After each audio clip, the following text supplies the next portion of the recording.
So Sudhir has a question for both. How has the concept of independent space in Singapore changed since you first experienced a political awakening?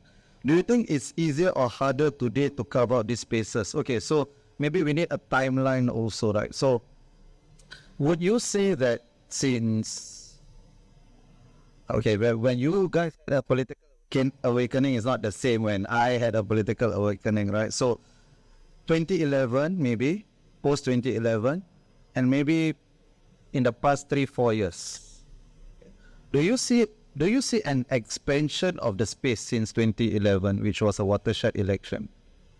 Or do you see expand, contract, expand, shrink, shrink? Which one do you see? Oh, yes. Please. But I was actually assuming that, Ho Fang would answer from a different time period and Prashant would answer from a different time period. Okay, yeah. So in terms of their respective... So we can do that as well.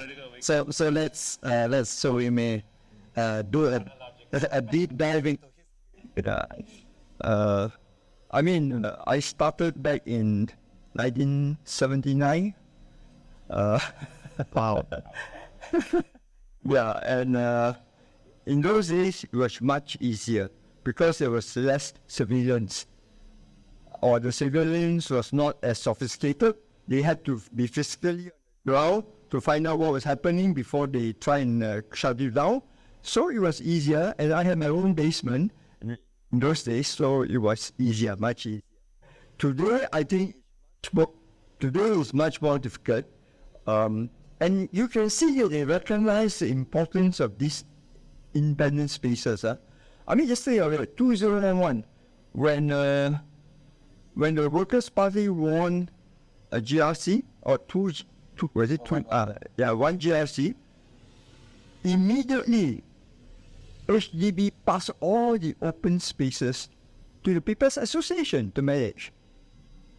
Because otherwise you'll be managed by the town council, right? So they recognize that. And so you can see that shrunk immediately the space, for alternative voices, yeah?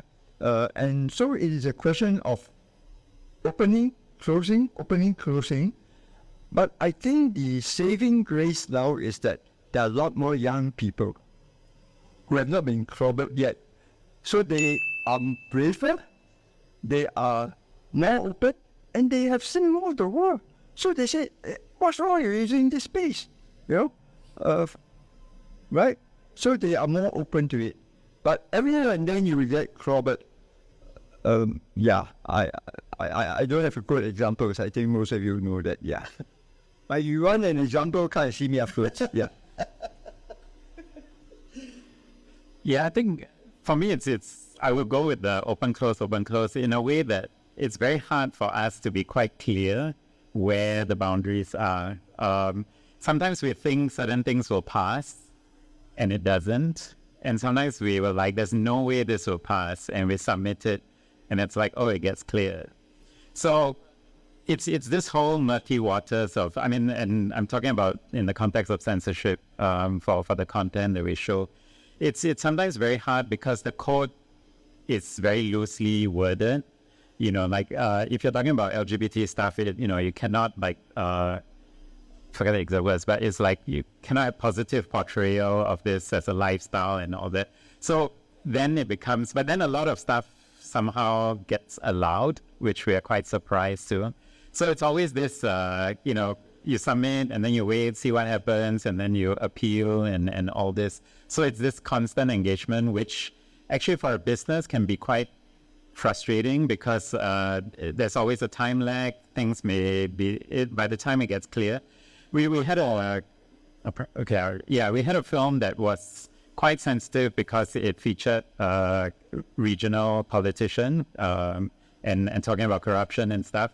So even though we thought it would have cleared easily, but because of political sensitivities within government to government, it was delayed for a long time before it got cleared.